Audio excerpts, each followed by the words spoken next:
नमस्कार। वे 336 घंटे यानी 14 दिन। 14 दिनों के बारे में सुनते ही आजकल हम सिहर जाते हैं। दरअसल ये 14 दिन या 336 घंटे अनेक लोगों के जीवन को किस प्रकार प्रभावित करते हैं, उस प्रभाव से बचने के लिए समाधान देने की कोशिश इस वीडियो में किया गया है। 14 संख्या में ही वह खास बात है कि संख्या शास्त्र यानी न्यूमरोलॉजी के अनुसार 14 संख्या वैयक्तिक स्वतंत्रता एवं दृढ़ निश्चय का प्रतीक माना जाता है। इतना ही नहीं, साहित्य में भी 14 पंक्तियों की कविता को सोनेट कहते हैं। 14 संख्या हर एक समय ऊर्जा से भरा हुआ संख्या के रूप में संख्या शास्त्री कहते आए हैं। हाल ही दिनों में मुझे एक किताब पढ़ने को मिला है जिसका नाम है 336 घंटे, जिसकी लेखिका है रैचल कैथन। किताब के मुखपुट पर पाइनएप्पल चित्र है जो भांजपन या इनफर्टिलिटी का संकेत है। इस किताब में लेखिका IVF विधान द्वारा गर्भधारण कर मां बनना चाहते थे। इस प्रक्रिया के अंतर्गत उसे 336 घंटों के लिए इंतजार करना था। उसके बाद ही परिणाम पता चलने वाला था कि वह मातृत्व का अनुभव करेगी या नहीं। लेखिका ने किताब में अपनी संवेदनाओं को, मानसिक संघर्षों को, अपने जीवन की निजी विषयों को हास्यात्मक एवं मार्मिक रूप से ऐसा प्रस्तुत किया है कि किताब पढ़कर कोई भी पाठक उसके लिए सहानुभूति जताए बिना नहीं रह सकता।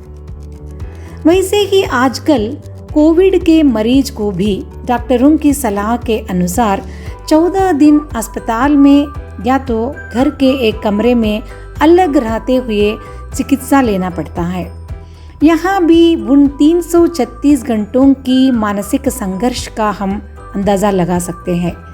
आज हमारे साथ ऐसे हजारों लोग हैं जो अपने परिवार के सदस्य की स्वस्थ वापसी के लिए 336 घंटे बेसब्री से इंतजार करते रहते हैं।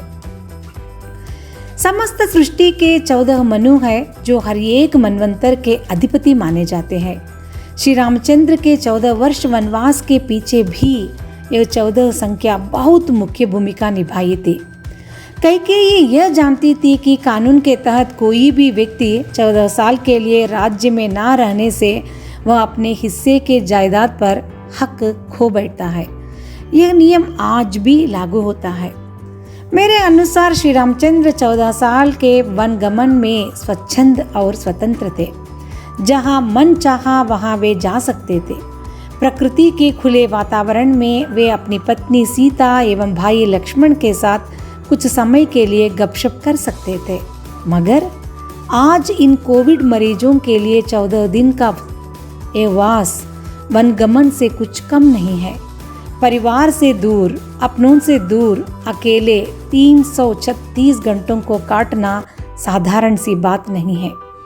ये दिन उनमें निद्रित चेतना को जगाने के लिए सहायता कर सकते हैं। मैं वादे के साथ कह सकती हूँ कि कोई ऐसा कोविड मरीज नहीं होगा कि इन 336 घंटों में अपने भूत, वर्तमान के साथ भविष्य के बारे में चिंता ना की हो। जीवन एक ऐसी पाठशाला है जो निरंतर नए नए पाठ सिखाने के लिए हमें तैयार करता रहता है। आप चाहो या ना चाहो, उन पाठों के लिए कोई विकल्प या चॉइस नहीं होता। आपको परीक्षा लेना ही पड़ेगा। ऐसे अवसरों पर दिल छोटा करना या स्थिति से डरकर भाग जाने से बदले चुनौती समझकर डटकर सामना करना ही बेहतर है। हमारा दिमाग भी बड़ी अजीब सी चीज़ है जो निरंतर विचारों का तूफान खड़ा करने में समर्थ है। उन विचारों की आंधी को सकारात्मक विचारों की समीर यानी ब्रीज से हमें बदलना होगा।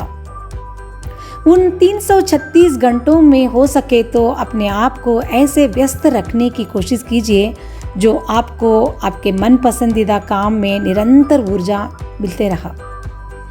आप खुद मरीज हो या आप उनके केयरटेकर हो, अपनी मनोवृत्ति के हिसाब से दिन को डिज़ाइन कीजिए। यह अनावश्यक चिंता से आपको सुकून प्रदान कर सकता है। चिंता से चिंतन की तरफ, निराशा से आशा की तरफ मन आकृष्ट करने से आप शांति का अनुभव कर पाएंगे। रिश्तेदार हो या मित्रों से फ़ोन पर ज़रूर बात कीजिएगा। उनकी शुभकामनाएं आपको सुरक्षित महसूस करने के लिए सहायक होंगे। नकारात्मक समाचार से अपने आप को कितना दूर रख सके उतना उत्तम होगा। कुछ रिलैक्सेशन म्यूज़िक या टेक्निक से अपने आप को 15वां दिन के लिए स्वस्थ चुस्त तैयार कीजिएगा।